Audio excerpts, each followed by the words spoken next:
Welcome to the Two Disabled Dudes podcast. We believe life is about how we react.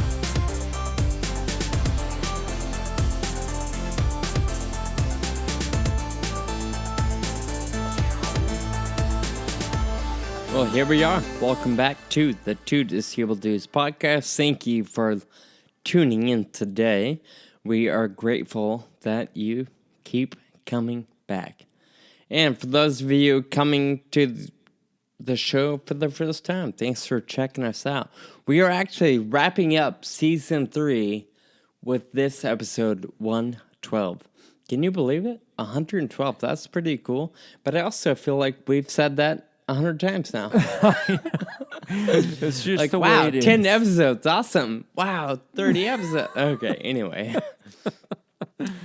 Last year, Kyle and I decided that it's probably better for us to do seasons. And what we're doing, I actually don't remember off the top of my head. Is it like 4 months on, 2 months off, something like that? I don't know. I just think we take June, July, and December, January off. That's it. So I think that's 4 on, 2 off, but whatever.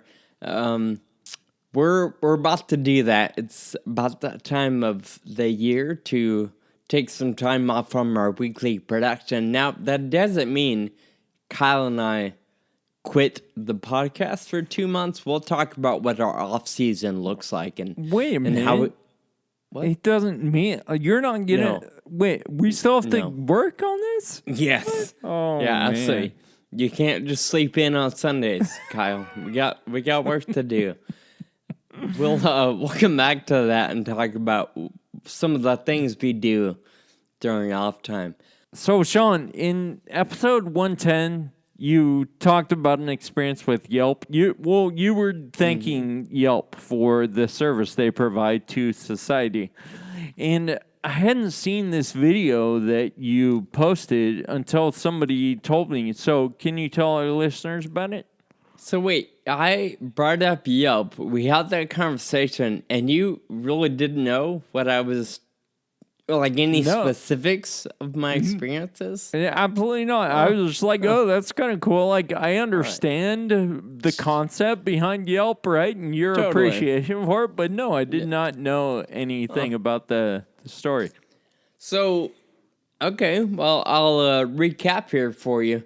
I've been on Yelp for years, right? I'm not incredibly active, but recently I've tried to make it a point to be a little more active on the platform because I certainly believe in the overall power of Yelp, both good and bad. So part of the reason why it's come to the forefront again recently, I had been referred to outpatient rehab for my femur injury.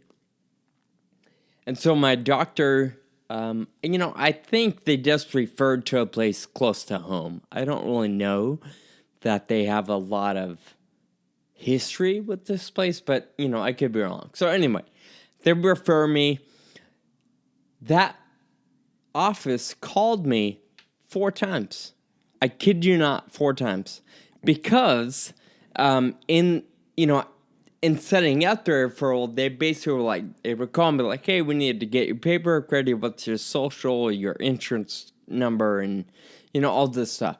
Well, they had either forgot to save the information or they lost it 3 times. Because literally they called me 4 times for the same exact reason. Oh, man. And so finally I'm like, I've given you this information 3 times already. Like, I don't understand.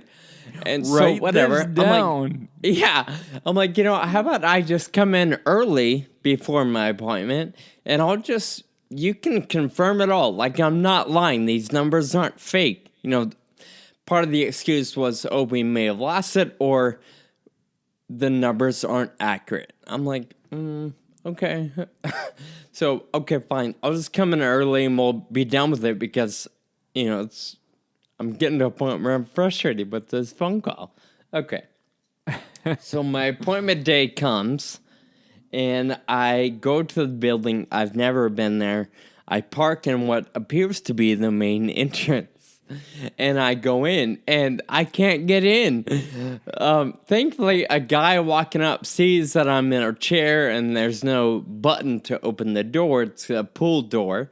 So he just automatically opens the door and holds it for me. So thankfully, that's fine. I would have gotten in. It wasn't like I was stuck. But for a brief couple of seconds, I'm like, okay. This guy jumps in and helps me. Okay, so now I'm in the lobby of this, 3-story building where there are multiple businesses in it, right? Okay. I have no idea where my physical therapy office is. So I go to the directory near the elevator. They're not listed. So I'm like, how am I supposed to... Whatever, I guess I'm rolling around. Granted, by now, I'm already, pushing time because it took me a minute to find the building and get in, blah, blah, blah. So finally, I just start rolling down hallways. I come across mine, the suite number, and I'm like, oh, this is it. And it is also a pull door with no window, no doorbell. It's just a solid door, solid wall. Nobody can see me. So I'm like, okay, this seems kind of pointless. I'm here for physical therapy. Most people that are here for physical therapy are jeopardized in their abilities at some degree, right? Right. So, of course, I lock in one break, and I open the door with one hand. Then I kind of adjust somehow to where I can get past the door with not scraping my knuckles. Anyway, I finally get in, and I'm like, I stare at the wall for a second, and I'm like, this, really? This is physical therapy? Do they expect fully capable, able-bodied people to show up? So I was kind of frustrated with that. Not to mention everything prior. So I literally roll right up to the counter, and I'm like, you know what? I'm here for my appointment, blah, blah, blah. Here's my paperwork, but let's do this. Just shred my paperwork. I'm going to leave, and I'm never coming back. It's ridiculous that, so I explained kind of my frustrations, and she was like, oh my gosh, I'm sorry. So wait, I understand. You said, please shred this. I'm never coming back. Yes. Because it was my, I had my personal info, and I'm like, well, I don't want to take it home. Here, just take it. This is what you've been looking for, but go ahead and shred it, or do whatever you want. I don't care, but I ain't coming back. Right. And I told her, I'm like, this seems, I think I used the word asinine, that I can't get in, that it's difficult to get. I'm like, I'm doing all the therapy myself just to get in the building. Why would I pay you $75 or $100 an hour? Or why would I let my insurance company pay you? So anyway, I leave, never hear from them. I call my doctor a couple days later. I'm like, hey, I'm going to need a new referral. So get a new place. Everything is great. They're very helpful, very easy to get in and out of. Love the new place. Well, I finally get on Yelp 2 months after visiting that first place. Mm-hmm. And I kind of just say, hey, not impressed. I wouldn't recommend this place. Hard to get in. If you're fully able-bodied, it's probably a fine place. But if you're using a walker or a wheelchair or crutches, it's going to be challenging. Yeah. Well, a day later, I think, somebody emails me or responds on Yelp to basically let me know that I used the wrong door, that I should have gone in a side entrance. She did say sorry about that, but we have a door with a push-button entrance. Where is that door, though? Yeah, I'm like, whatever. I didn't think much. I'm like, that's a terrible response, but thanks for reaching out, right? Well, 2 days after I posted, they actually called me to say, hey, we just wanted to follow up on your experience. How are you healing? Great. Also, we heard you had some difficulty getting in the building, and we wanted to apologize and clarify, there's another door, blah, blah, blah. And I'm like, hold up, dude. you're calling me 2 months after the fact to say sorry and to tell me there's a better door. Like, you're calling me because I left you a Yelp review. You don't have the right to look up my phone number based on a Yelp review. If you really were worried about my business, you would have called me 2 months ago when I told your receptionist that this whole setup is not cool. So anyway. Right. I went to Yelp with that too.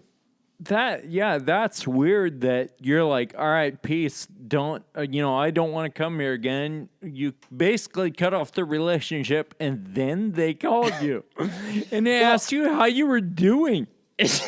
Yeah.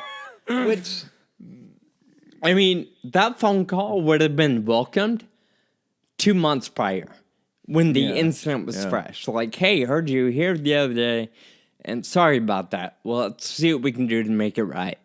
But no, it didn't come for 2 months, and I guarantee you that I didn't come because they were behind for 2 months. It came because a Yelp review told the world that they have a poor setup, and that bothered them. Right. So, yeah. I was angry. I mean, so I went ahead and made a video. Very nice.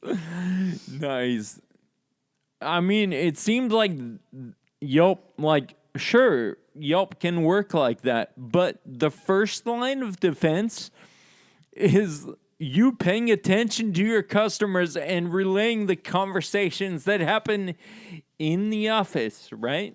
Totally. So, yeah, part of me, they could say, oh, we never knew. Okay, well, that means you've made a poor staffing decision. Right. Like, that's still not my fault. It's yours. Right. Anyway. Yeah, so I made a video. Anyway, you asked the question, where was the entrance? It's on the side of the building. Like, not anywhere near the main entrance.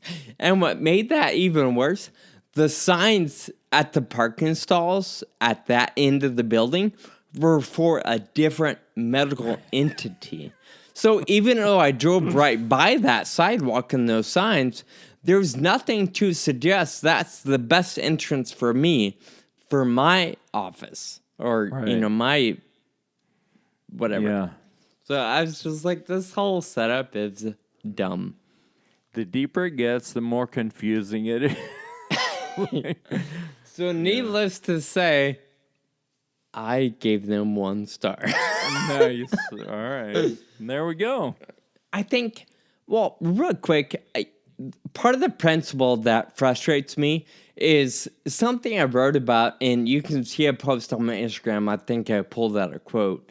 An apology with an excuse is absolutely pointless. You can't say sorry, but it doesn't count. There's no merit to that. So if you're going to apologize, you need to own what you're apologizing for. Don't make an excuse for why you did something that way or why you said something the way you did. Just own it and get better.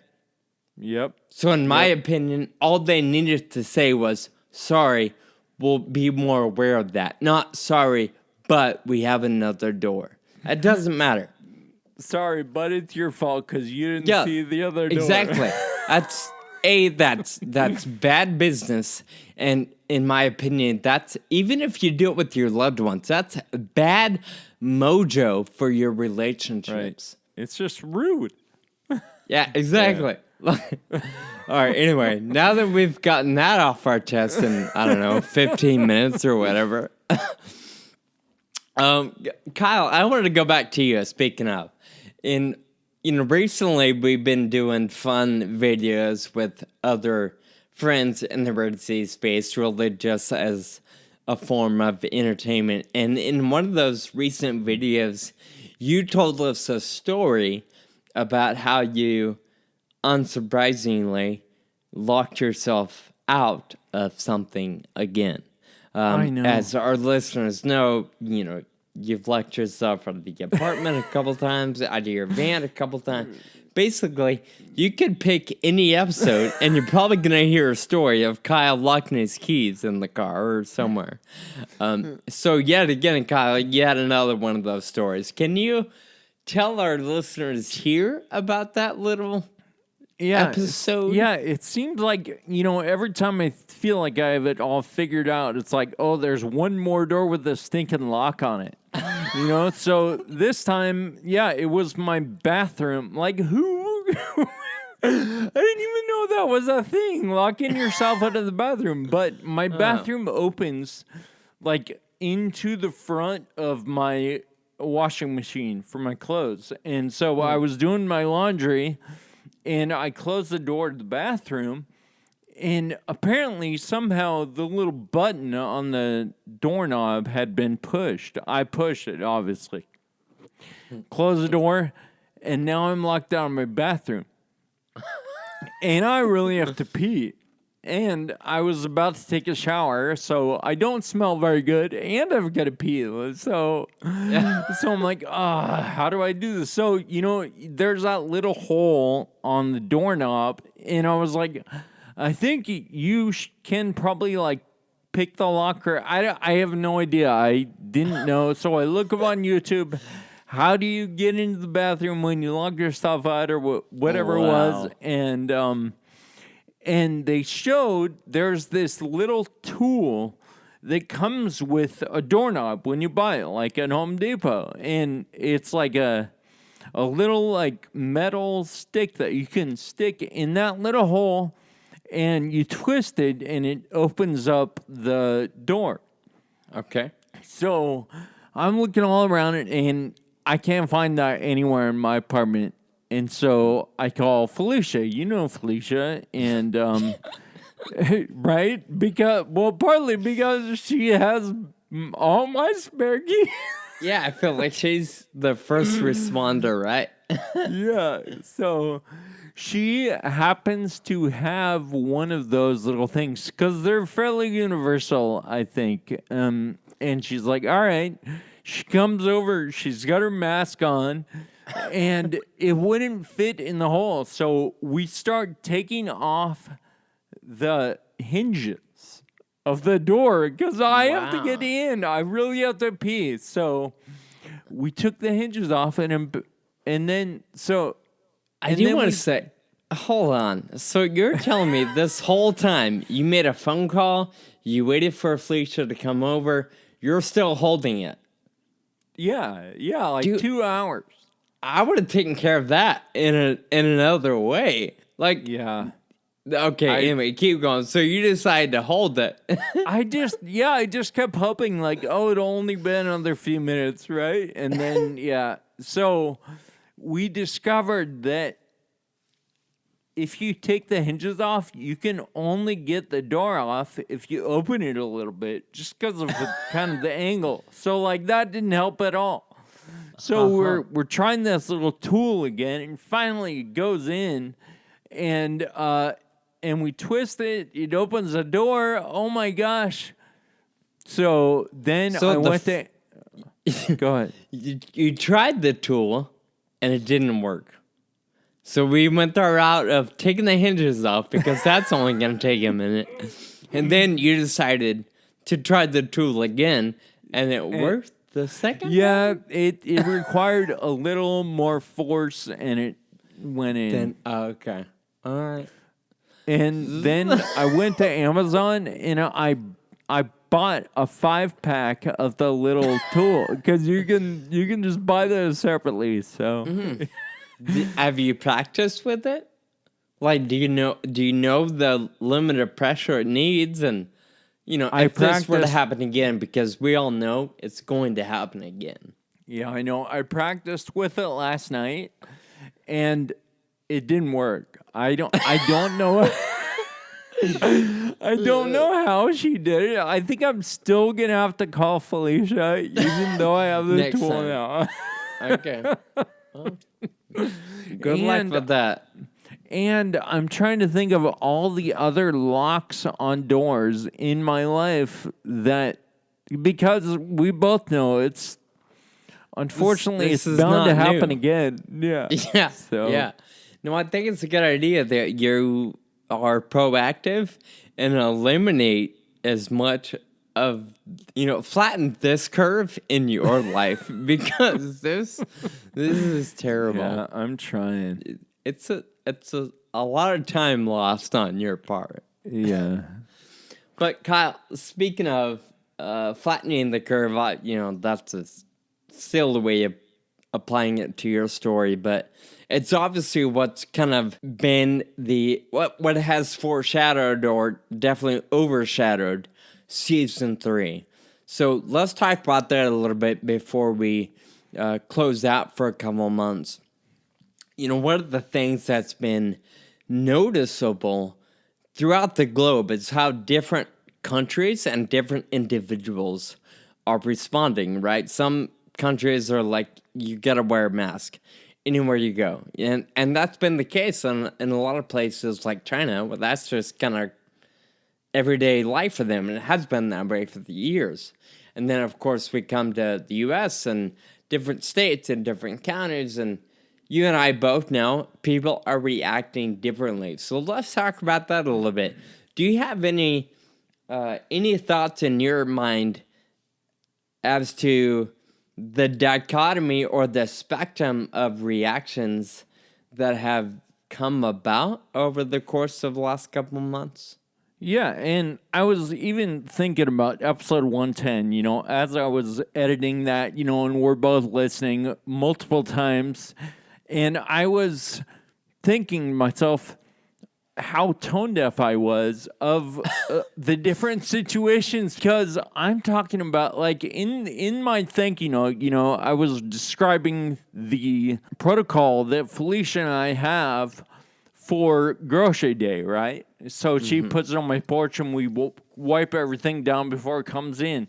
But then, I'm thinking, you work with groceries every day. So I was just sort of recognizing the difference. Partly, I will say that we did instate this protocol for our groceries like right at the very beginning, and we've just stuck with it, right? And so like we instated it when COVID-19 was brand new and everybody was freaked out when no one had any idea what to do. But also part of it has to do with sensibilities, personal sensibilities. Sure. And I think part of it is situational also, like different regions. And so, yeah, there's a lot of different reasons for different reactions. Yeah, and I think there's, even though in the moment you're telling that story and I'm like, I've never really thought about wiping down my cereal box. I do recognize and I realize that it's a very serious concern for a lot of people. Not to the extent of some believe it more of an issue than others, but some are more susceptible to not injury but infection, right, than others. So I totally get that. The priority is to remain as safe as possible, especially if you're immunocompromised already. Like, right, take whatever precautions you need to take to be safe. And granted, I think there's certainly a lot of opportunity for infection or for spread. Groceries and items you get out of a store are just one of them. So maybe you aren't eliminating all possibilities, but you're certainly reducing opportunity, and I think that's important and valuable in a lot of different cases. So although in my head I made fun of you for a minute, I totally get that it's important, and it's a serious issue for a lot of people.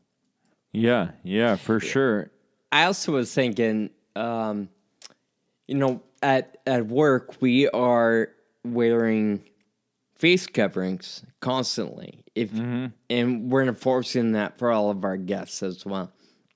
In fact, the county that my office is in and the store is in requires that all patrons wear a face covering in public. So right now, that's kind of the rule and mandate. And what I'm noticing for myself is that face covering it's irritating my skin. It's causing me to Right. break out a little bit, and so I'm at home like complaining about these little breakout points, but I'm also reminded that some people are up against a lot bigger Yeah, concerns yeah. than a couple breakout spots. So in my head, that's a big concern, but also it's like, some people are losing loved ones right now. Like the last thing they're worried about is a breakout or A two. couple of pimples. So, yeah, exactly. So it certainly kind of helps put it in perspective. Like there's bigger issues to think about here. Absolutely. And even regionally, right? Like there are some areas that are much harder hit than others. And, how do we deal with that without I don't want to get political, but I also want to recognize the point that, like, it just, the nature of it affects different areas in different ways. Some are very severely affected and some are not as much. Yeah, and I think to your point of the political side of it, I think everybody is making a decision that is somehow influenced by whatever's important to them, whether it is economy or sales or making money or creating a vaccine or just getting back to work and being able to pay the bills. Everybody has their own priority. Not to say one priority is more important over Right. the other, but certainly recognizing and realizing that governors, the president, business owners, individuals, hospital, like everybody's making a decision, that recognizes their priority. Like, I'll be honest with you, my priority has never been to wipe down my box of crackers. Your priority is. But one thing I wanted to point out, I really appreciated our episode 111. We released the panel discussion we had with through Amicus Therapeutics. And one of the executives that helped introduce us, Jane Gershkowitz, she made the comment that the practice of social distancing and these different things that we're all sort of adjusting to over the last couple months, these can be realities for a lot of rare disease patients. And I think that's one thing I've come to appreciate about this season. I absolutely hate that people are losing their lives. I absolutely hate that people have lost their job and have made financial hardships their reality. But I do appreciate that, in a sense, it's helping a lot of people understand better what some patients are up against on a day-to-day basis, even outside of pandemic, because they are jeopardized or deficient. And so I just like that she pointed out that this really can be quote unquote normal for rare disease patients, and I would encourage our listeners who probably are familiar with the rare disease lifestyle, or not lifestyle, but concerns. Circumstances, yeah, Yeah. And yeah, I don't know. I just wanted to call attention to that because I really do value the way she put it in terms of just recognizing that even though most of us are hoping that this passes soon, it may not pass for everybody. That's a good point, yeah. And I think that comment really speaks to what we're talking about, is just how different people experience this in different ways. And this situation is really highlighting the rare disease experience and the other diseases or situations that cause someone to be immunocompromised. So Yeah, totally. Not even just rare. It's cancer patients that are undergoing chemo or bone marrow transplant type issues. So yeah. I think what's a good reminder is to recognize that everybody is feeling the effects of this a little bit differently. So hopefully that reminds all of us to be a little more patient, a little more gracious, and try to understand Yep. how it's affecting different people. So anyway, obviously, Kyle, this has overshadowed this particular recording, but it's also again overshadowed the season. And as we are wrapping up season 3 here, I do hope that when we come back in August, that our listeners, each other, everybody is able to look past some of this because it's behind us. Granted, not everything will be behind us by then, and there are certainly going to be areas of new normal, but I do want to say that I guess I just hope that our listeners and people that we know and love are able to enjoy the next couple months and find a way to move beyond this as hopefully things begin to change for the better as we kind of begin to climb out of the fear and the concern and the reality of the fast spread of the virus. And as we go into the summer season, and right now as things begin to at least feel a bit more relaxed little by little, I'm hoping that our listeners can enjoy a little bit of the summer norm, right? Barbecuing with friends and going to the pool or the lake and getting caught up on rest and, maybe taking advantage of cheaper airfare or cheaper gas. Maybe we don't want to get in a plane right now, but certainly maybe we can get in the car and go somewhere for a couple of days. So I would encourage everybody to, I think we're all going to have a newfound appreciation for free time. Freedom? Yeah. Yeah, exactly. So hopefully our listeners enjoy the next couple months. And when we come back in August, we're at a different place in the world. So speaking of our off time, we want to make sure our listeners know that it's not just off time. We're not just taking off because we're tired. Kyle and I recognized, I think about a year ago, that we need, if the pressure is constant to produce an episode every week, we're always going to feel like we're just hamsters in a hamster wheel, all right? It's never going to get better. So in a sense, we're utilizing the time off from weekly production to look at our scheduling, to look for better softwares and different ways we can produce better content or interviews. So one of the things that we're going to be doing over the next couple of months is planning season 4. We're not necessarily taking time off completely. We're just not producing. Right now, we're already scheduling recording sessions for June and July. So it doesn't necessarily stop. It just gives us an opportunity to slow down a little bit and stay caught up with everything else in life, but also try to find ways to get better in what we do here on the show.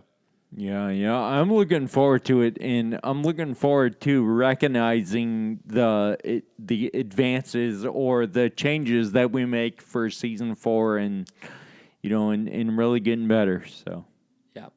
So with that, I would encourage our listeners, if you have suggestions, many people email us or reach out on Facebook, and we appreciate you continuing to do that.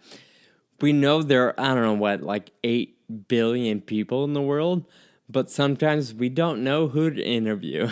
So we do appreciate you helping us connect with different people that have a story that you think might be valuable to our listeners. So please keep doing that.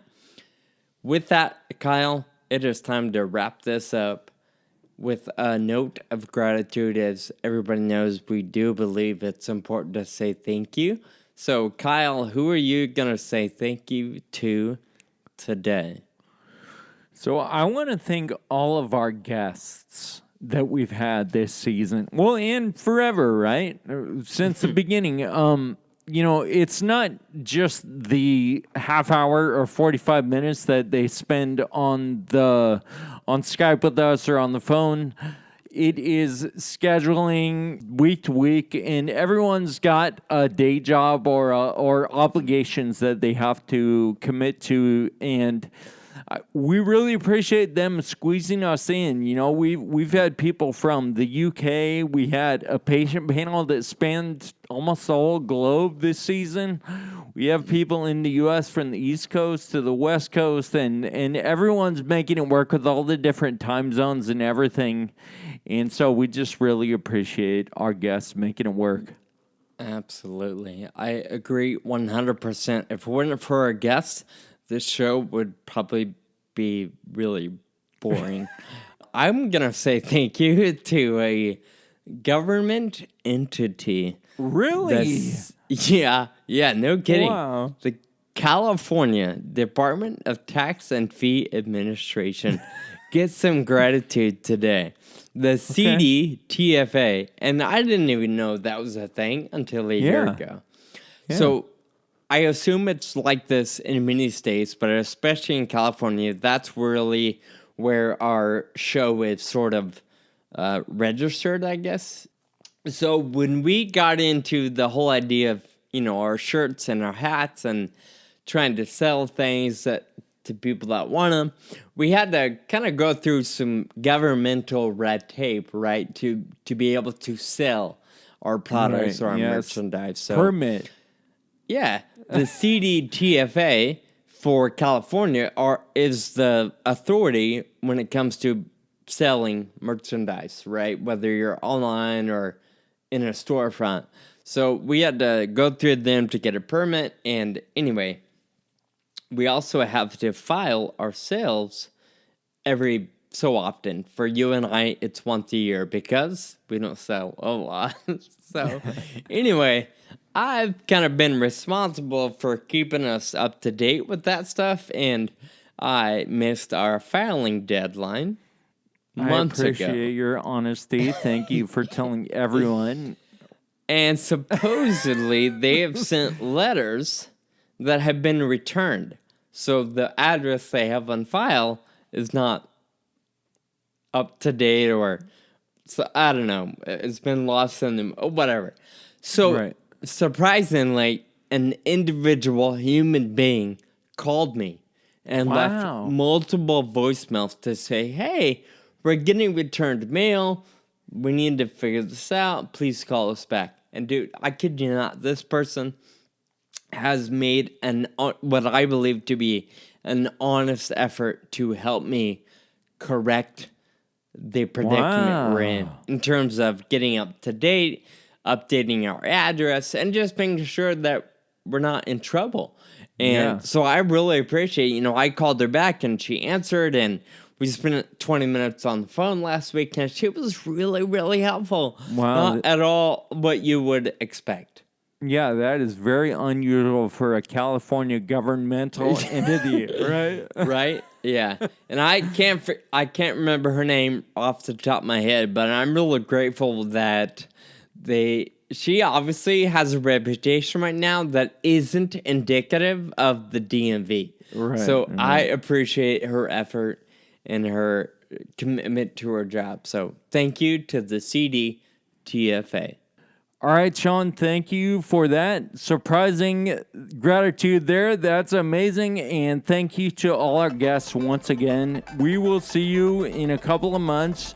We are taking a break, but that doesn't mean that our listeners have to take a break. There are 112 episodes on this podcast, and you can go back and listen to any of them.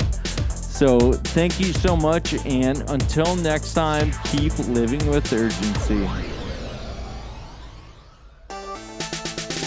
Thank you for listening to the Two Disabled Dudes podcast. Find us online at twodisableddudes.com and subscribe on your favorite podcast app.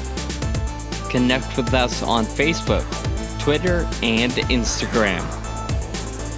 Special thanks to our friend and audio producer, Jake Tompkins.